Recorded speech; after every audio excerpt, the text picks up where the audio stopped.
বিরতির পর স্বাগত। প্রয়াগরাজে মহাকুম্ভে পদপৃষ্ঠ হয়ে মৃত্যুর ঘটনা প্রতি মুহূর্তে কিন্তু আতঙ্ক সৃষ্টি করছে, কারণ যে সংখ্যা মৃত্যুর তা কিন্তু বাড়তে শুরু করেছে। প্রথম 10, তারপর 15, এখন প্রায় 30। এই যে একের পর এক সংখ্যা বাড়ছে মৃত্যুর, তাকে কেন্দ্র করে অবশ্যই উদ্বেগ বাড়ছে। তবে এই মুহূর্তে খবর যে বাংলায় মহাকুম্ভে পদপৃষ্ঠ হয়ে মৃত্যু হয়েছে দুজনের। দুই পৌরের মৃত্যুর পর মৃতদেহ কিন্তু এবার বাংলায় ফিরিয়ে আনা হচ্ছে।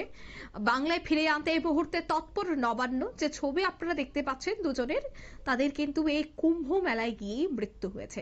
বাংলার দুই নাগরিকের মৃত্যুতে শোক প্রকাশ করেছে মমতা বন্দ্যোপাধ্যায়। মহাকুম্ভে পদপৃষ্ঠ হয়ে মৃত্যু বাংলার এই দুই পুণ্যার্থীর।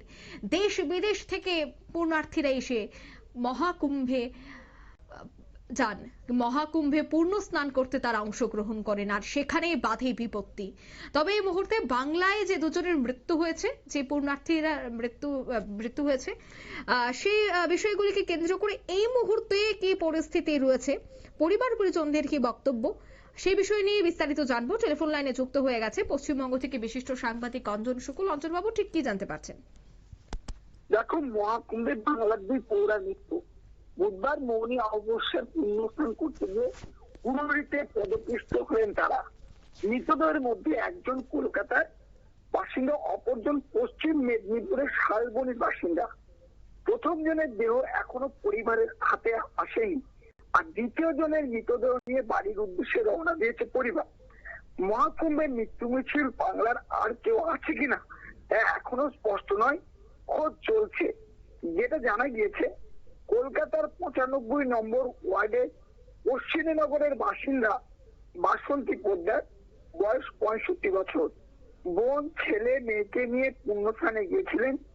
মঙ্গলবার রাতে মৌনী অমাবস্যার পূর্ণ তিথিতে জলের ডুব দিতে গিয়েছিলেন বাসন্তী দেবী। সেই সময় আচমকায় হুড়োহুড়ি পড়ে যায়, ধাক্কাধাক্কিতে পড়ে যান তিনি। তার ছেলে চেষ্টা করেন মাকে তোলার, কিন্তু কোনো লাভ হয়নি। ততক্ষণে গুরুতর জখম হন, পরে মৃত্যু হয়। পরিবার এখনো দেহটি হাতে পায়নি, ময়না তদন্তের জন্য পাঠানো হচ্ছে। এদিকে স্থানীয় কাউন্সিলর তপন দাশগুপ্ত জানিয়েছেন, দেহের অবস্থা খুবই খারাপ, তবুও আজকের মধ্যে দেহ কলকাতায় ফেরানোর চেষ্টা চলছে।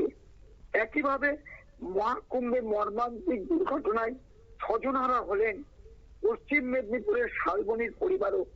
সেখানকার গোদল তিয়ালসালের বাসিন্দা উর্মিলা প্রিয়াও গিয়েছিলেন, সঙ্গে ছিলেন দুই মেয়ে ও দুই জামাই, নাতি নাতনি।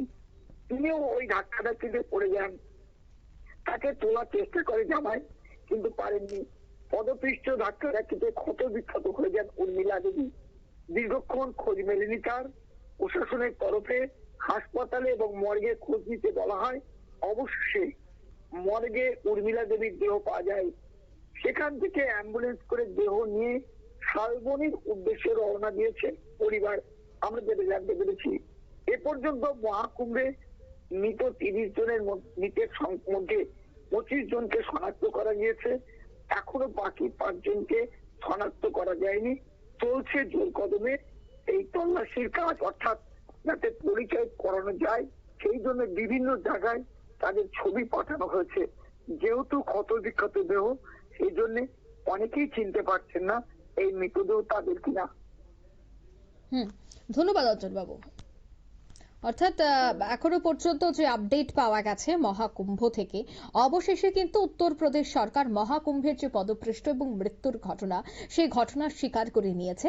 এবং মহাকুম্ভের যিনি ডিজি বৈভব কুমার, তিনি সরকারিভাবে জানিয়েছেন যে গতকাল রাতে অর্থাৎ যে মহাকুম্ভে যে স্নান হয়েছে, সেই স্নানের পদপৃষ্ঠের ঘটনায় মৃত্যুর সংখ্যা কিন্তু এবার 30 হয়ে দাঁড়িয়েছে। জখম হয়েছে প্রায় 90।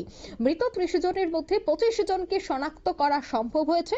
বাকিদের পরিচয় এখনো জানা যায়নি বলেই জানাচ্ছেন ডিজি বৈভব কুমার। তবে জানা গিয়েছে যে মৌনী অমাবস্যায় অমৃত স্নান করার যে হুড়ুহুড়ি, সেই হুড়ুহুড়ি শুরু হয়ে যায় 3 নদীর সঙ্গমে, আর তাতেই কিন্তু এই বিপত্তি বাধে।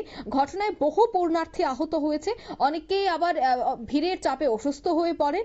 তবে বুধবার ত্রিবেণী সঙ্গমে স্নান করতে গিয়ে পদপৃষ্ঠের এই ঘটনায় অনেকেরই মৃত্যু হয়েছে এবং বহু মানুষ এখনো কিন্তু হাসপাতালে হাসপাতালে চিকিৎসাধীন। প্রায় 90 জন কিন্তু এখনো পর্যন্ত হাসপাতালে চিকিৎসাধীন। তবে এই মহাকুম্ভে পূর্ণ স্নান করতে গিয়ে কিন্তু প্রাণ গেল বিজয়গড়ের মৃত বাসন্তী পোদ্দার, কলকাতা পুরসভার 95 নম্বর ওয়ার্ডের অশ্বিনী নগরের বাসিন্দা।